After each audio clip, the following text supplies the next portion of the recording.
महाराज युधिष्ठिर ने पूछा, हे जनार्दन, पौष कृष्ण एकादशी का क्या नाम है? उस दिन कौन से देवता का पूजन किया जाता है और उसकी क्या विधि है? कृपया मुझे बताएं। भक्त वत्सल भगवान श्री कृष्ण कहने लगे कि धर्मराज, मैं तुम्हारे स्नेह के कारण तुमसे कहता हूँ कि एकादशी व्रत के अतिरिक्त मैं अधिक से अधिक दक्षिणा पाने वाले यज्ञ से भी प्रसन्न नहीं होता हूँ। अतः इसे अत्यंत भक्ति और श्रद्धा से युक्त होकर करें। हे राजन, द्वादशी युक्त पौष कृष्ण एकादशी का महात्म्य तुम एकाग्रचित होकर सुनो। इस एकादशी का नाम सफला एकादशी है। इस एकादशी के देवता श्री नारायण हैं। विधि पूर्वक इस व्रत को करना चाहिए।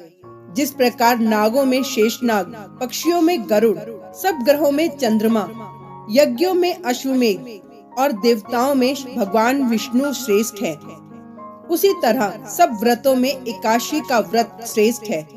जो मनुष्य सदैव एकादशी का व्रत करते हैं वे मुझे परम प्रिय हैं। अब इस व्रत की विधि कहता हूँ। मेरी पूजा के लिए ऋतु के अनुकूल फल, नारियल, नींबू, नैवेद्य आदि 16 वस्तुओं का संग्रह करें। इस सामग्री से मेरी पूजा करने के बाद रात्रि जागरण करें। इस एकादशी के व्रत के समान यज्ञ, तीर्थ, दान, तप तथा और कोई दूसरा व्रत नहीं है। 5000 वर्ष तप करने से जो फल मिलता है उससे भी अधिक सफला एकादशी का व्रत करने से मिलता है। हे राजन, अब आप इस एकादशी की कथा सुनिए। चंपावती नगरी में एक महिष्मान नाम का राजा राज्य करता था। उसके 4 पुत्र थे। उन सब में लुम्पक नाम वाला बड़ा राजपुत्र महापापी था। वह पापी सदा पर स्त्री और वेश्यागमन तथा दूसरे बुरे कर्मों में अपने पिता का धन नष्ट किया करता था। सदैव ही देवता, ब्राह्मण, वैष्णवों की निंदा किया करता था। जब राजा को अपने बड़े पुत्र के ऐसे कुकर्मों का पता चला तो उन्होंने उसे अपने राज्य से निकाल दिया। तब वह विचारने लगा कि कहाँ जाऊं, क्या करूं। अंत में उसने चोरी करने का निश्चय किया।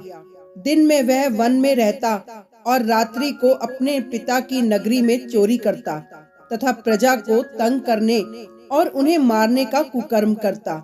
कुछ समय पश्चात सारी नगरी भयभीत हो गई।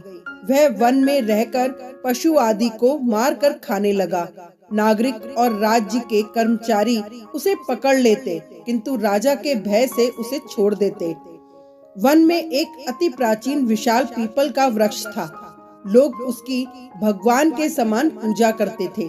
उसी वृक्ष के नीचे वह महापापी लुम्पक रहा करता था। इस वन को लोग देवताओं की क्रीड़ा स्थली मानते थे। कुछ समय पश्चात पौष कृष्ण पक्ष की दशमी के दिन वह वस्त्रहीन होने के कारण शीत के चलते सारी रात्रि सो नहीं सका। उसके हाथ पैर अकड़ गए। सूर्योदय होते होते वह मूर्छित हो गया। दूसरे दिन एकादशी को मध्याह्न के समय सूर्य की गर्मी पाकर उसकी मूर्छा दूर हुई। गिरता पड़ता वह भोजन की तलाश में निकला। पशुओं को मारने में वह समर्थ नहीं था, अतः पेड़ों के नीचे गिरे हुए फल उठाकर वापस उसी पीपल के वृक्ष के नीचे आ गया। उस समय तक भगवान सूर्य अस्त हो चुके थे। वृक्ष के नीचे फल रखकर कहने लगा, हे भगवान, अब आपको ही अर्पण है ये फल, आप ही तृप्त हो जाइए। उस रात्रि को दुख के कारण रात्रि को भी नींद नहीं आई। उसके इस उपवास और जागरण से भगवान अत्यंत प्रसन्न हो गए और उसके सारे पाप नष्ट हो गए। दूसरे दिन प्रातः एक अति सुंदर घोड़ा अनेक सुंदर वस्तुओं से सजा हुआ उसके सामने आकर खड़ा हो गया। उसी समय आकाशवाणी हुई कि हे राजपुत्र, श्री नारायण की कृपा से तेरे पाप नष्ट हो गए। अब तू अपने पिता के पास जाकर राज्य प्राप्त कर। ऐसी वाणी सुनकर वह अत्यंत प्रसन्न हुआ और दिव्य वस्त्र धारण करके भगवान आपकी जय हो कहकर अपने पिता के पास गया। उसके पिता ने प्रसन्न होकर उसे समस्त राज्य का भार सौंप दिया और वन का रास्ता लिया। अब लुम्पक शास्त्रानुसार राज्य करने लगा।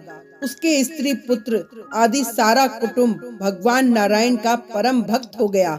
वृद्ध होने पर वह भी अपने पुत्र को राज्य का भार सौंपकर वन में तपस्या करने चला गया और अंत समय में बैकुंठ को प्राप्त हुआ। अतः जो मनुष्य इस परम पवित्र सफला एकादशी का व्रत करता है उसे अंत में मुक्ति मिलती है। जो नहीं करते वे पूंछ और सींगों से रहित पशुओं के समान हैं। इस सफला एकादशी के महात्म्य को पढ़ने से अथवा श्रवण करने से मनुष्य को अश्वमेध यज्ञ का फल मिलता है।